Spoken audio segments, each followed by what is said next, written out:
Monkey Radio is entertainment for adults, by adults, and the views and opinions expressed here do not reflect sponsors or FXBG Public Radio. For additional information, refer to the United States Bill of Rights. Stand warned. Hello and welcome to Shock Monkey Radio. I'm your host, the Madman. And of course, you must be wondering, where have you been, Madman? Like, we missed you last week. It's like, well, that's very kind of you to be thinking of me, but let's see. The short answer is the Madman needed a staycation. The long answer is that I want to talk to you about mental health for a little bit. There's a lot of stuff going on in the world these days.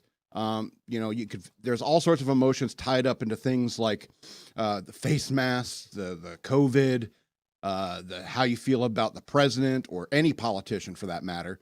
There's a lot of emotion and feelings, out there these days. And maybe you, like me, have had trouble getting your medication that you need that keeps you on the straight and narrow, as it were. Because sometimes, the medication can run out, supply chains or whatever. There's going to be all sorts of interesting bureaucratic problems that could result in, medication, being not getting to you in time.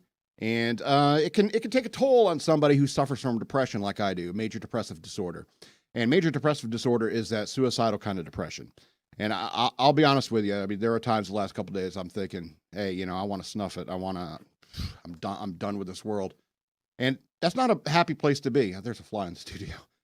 You see it? You see it's around here. It's around here somewhere. And so, I'm okay now. I got my medication, so I'm okay now. But sometimes, it really can come crashing down on you, especially if you're not the most mentally healthy person in the world. Now I'm going to tell you, my nickname, the Madman, didn't come from nowhere.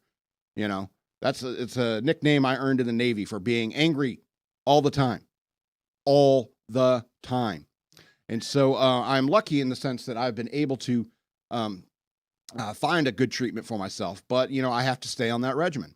Even if you don't have any mental health issues like I do, you could find yourself in some pretty, upsetting emotions in this day and age. We're all cooped up in the house. You can't go out to Applebee's. You can't see your friends. You don't see people smiling on the street corners. You can't high five people, can't hug people like you used to. And this is something that humans need.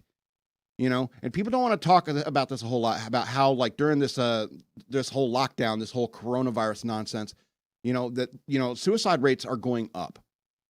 All right, during this time, and so, people need to work. People need to get out and, live their lives. They need to embrace their friends, and quit fighting each other in the streets and rioting in the streets and burning in the streets. And I think a lot of this anger that goes on with these quote unquote protesters, they're actually rioters. A lot of it comes from the anger of being cooped up. Nobody wants to be cooped up. Humans don't like being in cages. Ask any prisoner. And so I just want to tell you, it's like, you have a support network. Don't be prideful like I was. And don't tell your friends about how you're feeling. I'm not the kind of guy who talks to people about how I'm feeling, a whole lot. All right. Instead, I will sit there and I'll talk about what I'm thinking, which is a way different thing. And so, you need to go to your support network. If you have family, tell them. It's like, hey, I'm getting these thoughts. Like, I want to end it. If you have friends, go tell them. Hey, I need a hug. And if you don't have family, if you don't have friends, you can email me, madman@fxbgpr.com, and I'll send you a virtual hug. All right. Because, if it means you murdering yourself, I'd rather you get in touch with me instead. But in a real society, in a real community, you should go to your friends and your family, and I bet you have those. And if you don't, email me, by all means. So I just wanted to talk a little bit about mental health and how, you can sometimes really screw up relationships if you are not, like, all together. You need to keep yourself sane in many ways in order to interact and thrive in this world. So that's all I wanted to talk to you about that. Why listen to me? I'm a madman anyway.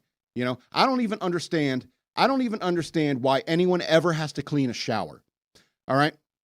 The whole thing is self-contained. It's designed to be rinsed with water every single use. That's its whole purpose, the shower. Why does it ever get dirty? I don't understand that. You get in there with soap and water. It's constantly rinsing with soap and water, but it still gets dirty. I don't understand how that works.